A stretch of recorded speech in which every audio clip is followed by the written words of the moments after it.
የማዕከላዊ ኢትዮጵያ ክልል ምክር ቤት የፕላን መሰረተ ልማትና የመንግስት ሀብት ቁጥጥር ጉዳዮች ቋሚ ኮሚቴ የክልሉ ከተማ ልማትና ኮንስትራክሽን ቢሮ የ2018 የመጀመሪያ 6 ወራት አፈጻጸም ገምግሟል። በክልሉ የህዝብ እንግልትና ብልሹ አሰራሮችን የሚያስቀሩ በቴክኖሎጂ የተደገፉ አገልግሎቶች በበርካታ ከተሞች መጀመሩ የከንቲባ ችሎት እንዲሁም በኮሪደር ልማት ስራ ውጤት መመዝገቡን ቋሚ ኮሚቴው በጥንካሬ ገምግሞታል። ከ627 ሚሊዮን በላይ ህብረተሰቡ በ6 ወር ላይ ለልማት ስራ ተሳትፏል የሚለው ይሄ ቀላል አይደለም። በሁሉም መንገድ አይነት የመንገድ ከፈታ፣ የኮብልስቶን፣ የአስፋልት መንገድ ከ635 ኪሎ ሜትር በላይ በ6 ወር በህብረተሰብ ተሳትፎም በመንግስትም በኢኒሼቲቮችም ተሰርቷል ተብሎ የቀረበው ነገር በጣም ጥሩ ነው።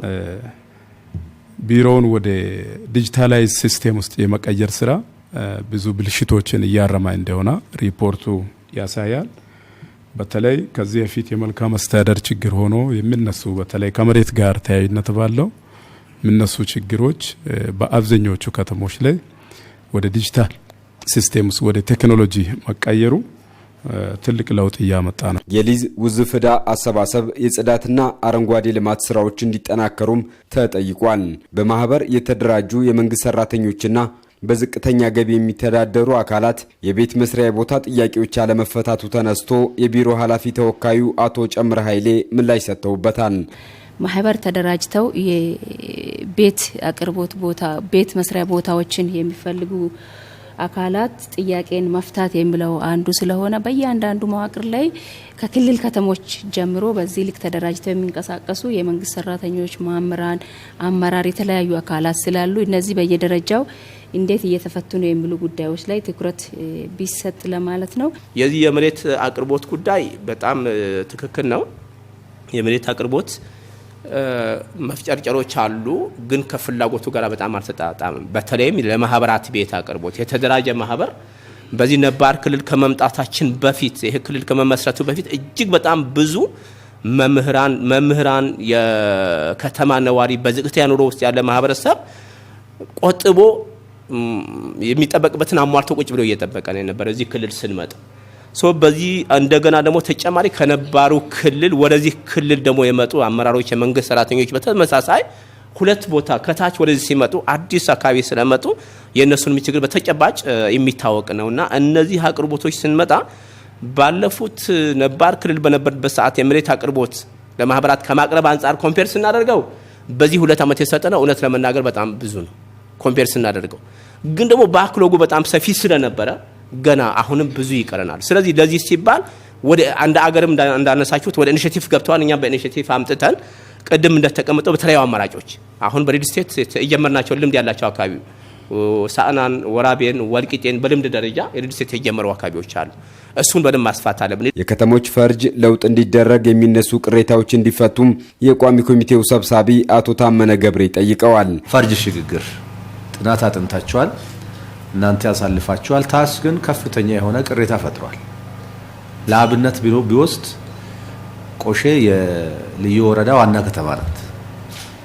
ስለዚህ ማግኘት አለብንን እድል እያጣን ነው የሚል የፍትሃዊነት ሹም እየመጣ ነው።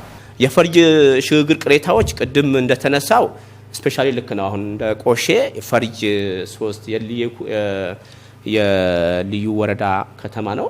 እዚህ ከተማ አስተዳደር ሲሆን የሚጨምረው ነገር አለ። ሌሎች ከተሞቻችንን በተመሳሳይ ብዙ የተጠነዋል ወደ ፈርጅ 1 መግባት የሚገባቸው የቆዩ ወደ ፈርጅ 2 መግባት አለባቸው። ሬጂዮ ፖሊ ከተሞቻችን አጥንተናል። አሁን እነዚህ ጥናቶች እንደ ቢሮ አጥንተን ሄደናል። ከነበራዊ ሁኔታችን አንጻር ደግሞ ተጨማሪ ቫሊዴት መደረግ ያለባቸው ጉዳዮች ስላሉ የክልላችን መንግስት አንተ ተጨማሪ ቫሊዴሽን የሚመለከታቸው አካላት በተገኙበት አንዴ ቫሊዴት መደረግ አለባቸው ተብሎ ያ መድረክ እያዘጋጀን ነው። በማህበር ለተደራጁ የመኖሪያ ቤት ፈላጊዎች ጥያቄን በአግባቡ መፍታት እንደሚገባ አቶ ታመነ አሳስበዋል። ቤቶች ልማት ላይ በሪል ስቴትም በማህበርም ለተደራጁ ቤት አቅርቦት ወይም መሬት ለማቅረብ የሄዳችሁበት መንገድ ጥሩ ሆነው አሁንም ፍላጎቱ በጣም ብዙ ነው።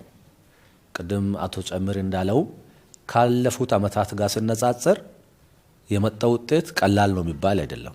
ግን ደግሞ ካለው ፍላጎት አንጻር አንድ ሁለተኛ ረጅም ጊዜ ተደራጅቶ ከመቆየት ጋር ተያይዞ የሚመጣ የመልካም አስተዳደር ችግር ያኔ የቆጠብነው ገንዘብ ቫልዩ አሁን መስራት ይችላል የሚል ጥያቄ እየተነሳ ነው። ዛሬ 7 ዓመት 10 ዓመት ይቆጥባል። ሰው በየከተማው ይሄ እነዚህ ስልት ቢደረጉ የትኛው ከተማ ላይ ምን ያህል ነው ረጅም ጊዜ መሬት ለማግኘት ብለው በማህበር ተደራጅተው ቆጥቦ ያሉ ነዋሪዎች ያሉት የሚለውን በደንብ ተለይተው ለነዛ የሚሆን ስራ ደግሞ ልክ በአጠቃላይ እንደ ቤቶች በያዛችሁትም ይሄ ሁለት ግብ ስላለው ማለት ነው። አንደኛ መልካም አስተዳደር ችግርን ይፈታል።